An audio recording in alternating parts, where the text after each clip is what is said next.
Hello everyone, welcome back. So ये last video रहेगा chapter number 16 का, जहाँ पे हम टॉपिक पढ़ेंगे बीजीटी। इससे पहले हमारा बाकी सारा टॉपिक्स कंप्लीट हो गया है, उसको बस एक ओवरव्यू ले लेते हैं फटाफट।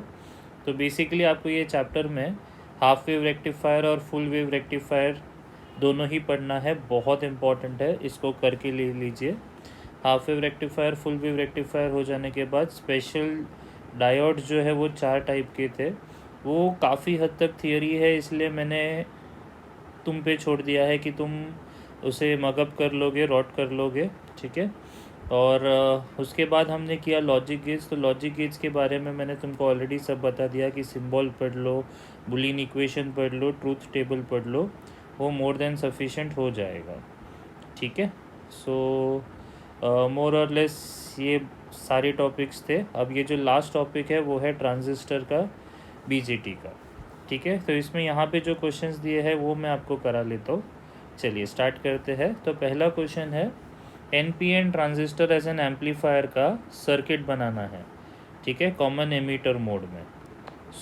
इसको कैसे बनाते हैं? तो सबसे पहले तो आप इसमें ये बनाइए, ठीक है। ये आपका बीजेटी हो गया, जहाँ पे एरो जो है वो एमीटर की तरफ आउटवर्ड्स में होगा। ये बेस है, ये कलेक्टर है और ये एमीटर है। मैं वापस पूरा आपको अच्छे से समझा दूंगा इसमें। Base, collector and emitter. उसके बाद यहाँ से और यहाँ से, ये दोनों से पैरेलल हमारा लोड रेजिस्टर होगा और ये बायसिंग किया हुआ है कलेक्टर टू एमीटर, ठीक है। वापस मैं स्टार्ट से बता देता हूँ आपको।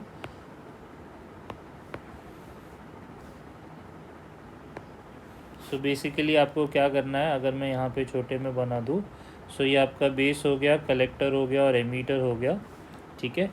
एमीटर और कलेक्टर से पैरेलल में आपको लोड रेजिस्टेंस लेना है और बायसिंग लेना है, ठीक है। और यहाँ पे ये जो है वो आउटपुट वोल्टेज है, और ये तरफ बेस के तरफ एक रेजिस्टर लेके इनपुट की तरफ जाना है। तो ये बेस टू एमीटर वाला बायसिंग हो गया यहाँ पे, और ये हो गया इनपुट। तो देखा जाए तो दोनों तरफ काफ़ी हद तक सिमेट्रिक डायग्राम है।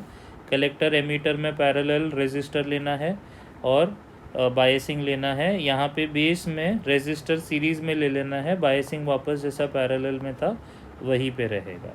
ये कलेक्टर एमीटर बायसिंग हो गया, ये आउटपुट लोड रेजिस्टेंस हो गया, ठीक है।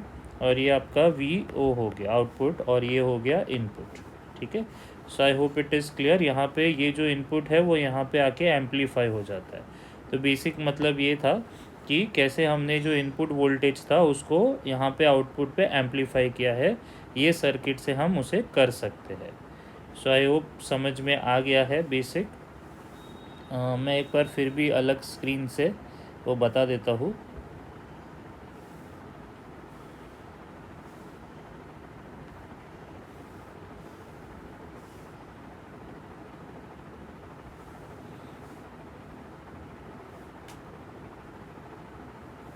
ऑलराइट, ठीक है।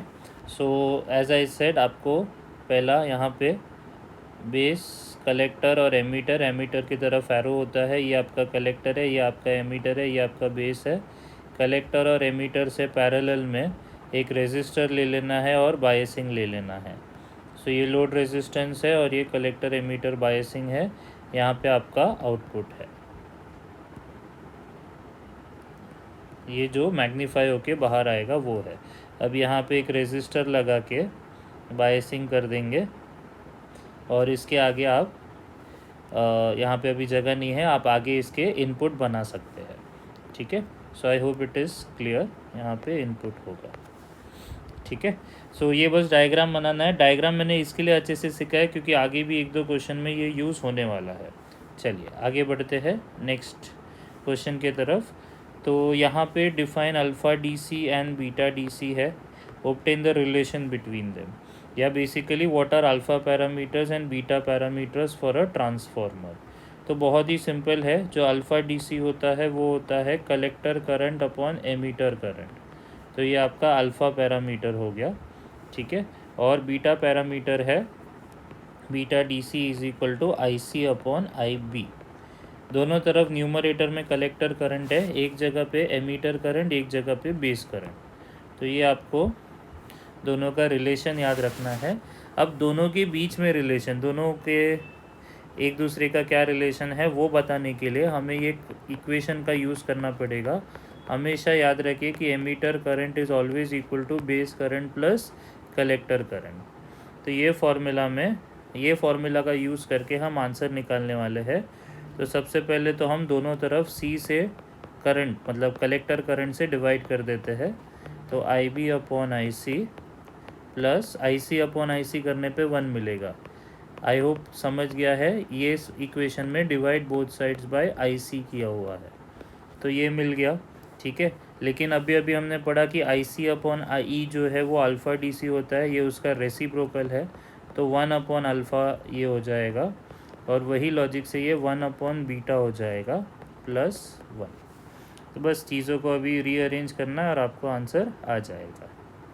ठीक है, so I hope it is clear. आप इसको क्रॉस मल्टीप्लाई कर सकते थे इधर ही। तो 1 plus beta D C upon beta D C, और अब उसका इन्वर्टेंडो करके alpha D C becomes beta D C upon 1 plus beta D C. यही सफिशेंट है, ये रिलेशन पे आप सम को छोड़ सकते हैं। So I hope it is clear. This is the second question. इसमें दो डेफिनेशंस पढ़ा हमने कि अल्फ़ा पैरामीटर और बीटा पैरामीटर का फॉर्मूला क्या है, जो कि काफ़ी स्ट्रेट फॉरवर्ड है। अल्फ़ा पैरामीटर होता है आई सी अपॉन आई और बीटा होता है आई सी अपॉन आई बी। और फिर हमने पढ़ा वो दोनों के बीच का रिलेशन, जिसके लिए ये इक्वेशन का यूज़ करना है। दोनों तरफ आई सी से डिवाइड करना है और फॉर्म वैल्यू पुट कर देना है। चलिए आगे बढ़ते हैं। सो वापस यही डायग्राम आ गया जैसा मैंने बोला था, draw neat diagram to study the characteristics of common emitter NPN।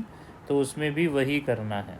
ठीक है, कॉमन एमीटर NPN पूछा है, तो वापस वही डायग्राम बनाना है जो ऊपर मैं आपको ऑलरेडी बता चुका हूँ।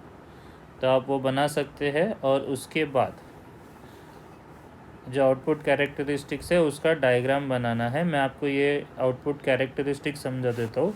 तो सबसे पहले तो आउटपुट कैरेक्टरिस्टिक्स का मीनिंग क्या होता है वो यहाँ पे लिखा है, इसको अच्छे से पढ़ लीजिए।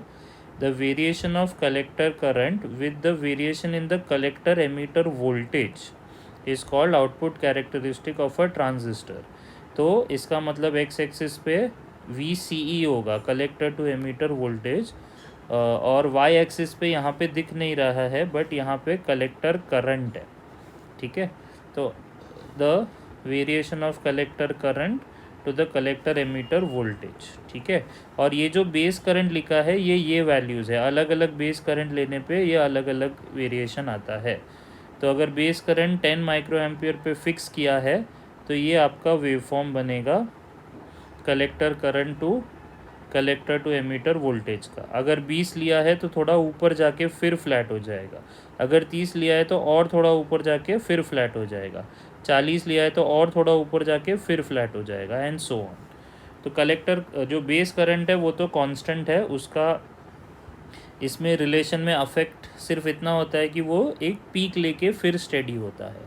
बाकी मेन तो आपका यही वेवफॉर्म था जो आपको ड्रॉ करके आना है। So this is called as the output characteristics of common emitter BJT। ठीक है, कॉमन एमीटर जो मोड है उसका ये वाला कैरेक्टरिस्टिक है। चलिए आगे बढ़ते हैं, moving on to the next question. So you just read this, you'll automatically understand. Main तो आपको ये दोनों ही करना था, एक तो आपका डायग्राम और एक आपका आउटपुट कैरेक्टरिस्टिक, बाकी तो उस पर ही लिखना है। ठीक है, चलिए आगे बढ़ते हैं। Fourth question, explain the working of NPN transistor in a common base configuration. तो अभी तक के जो क्वेश्चन थे वो कॉमन एमीटर पे थे, ये कॉमन बेस पे है। तो ये जो NPN है यहाँ पे जो बीच वाला होता है वो कॉमन होता है, तो यहाँ पे बेस कॉमन है, तो पॉजिटिव वाला बेस है, और ये दोनों लेफ़्ट और राइट पे एमीटर और कलेक्टर है। ठीक है, तो ये लेफ़्ट के तरफ एमीटर है, फिर बेस है, और राइट के तरफ आपका कलेक्टर है। तो कॉमन बेस कॉन्फ़िगरेशन में बायसिंग कैसा होता है ये बहुत इंपॉर्टेंट है, तो सबसे पहले उस पर फोकस कीजिए। तो जो एमीटर बेस जंक्शन होता है वो फॉरवर्ड बायस करता है। तो ये जो एमीटर बेस जंक्शन है ये वाला, ठीक है, ये जो है वो फॉरवर्ड बायस किया है, जबकि जो बेस कलेक्टर जंक्शन है, कलेक्टर बेस जंक्शन जो है वो रिवर्स बायस करते हैं।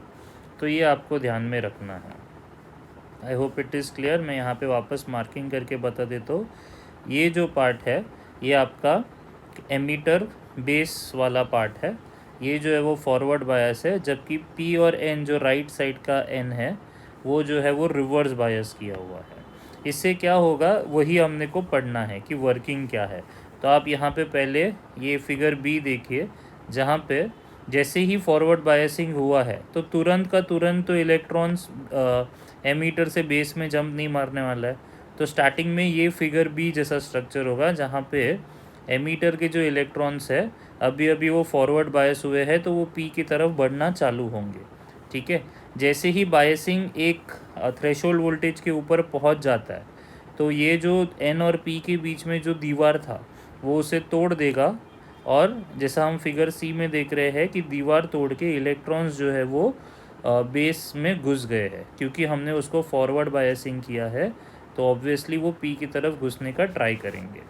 और उसके बाद क्योंकि हमारा जो दूसरा है एमीटर बेस कलेक्टर वो रिवर्स बायस है, तो अब ये जो नेगेटिव वाले है, अब यहाँ पे जैसे ही इसका पोटेंशियल टूटेगा, पहले यहाँ से यहाँ पे ट्रांसफ़र हुए, फिर यहाँ से यहाँ पे ट्रांसफ़र हुए, तो एमीटर का सारा नेगेटिव पार्ट कलेक्टर में जाके पहुँच रहा है।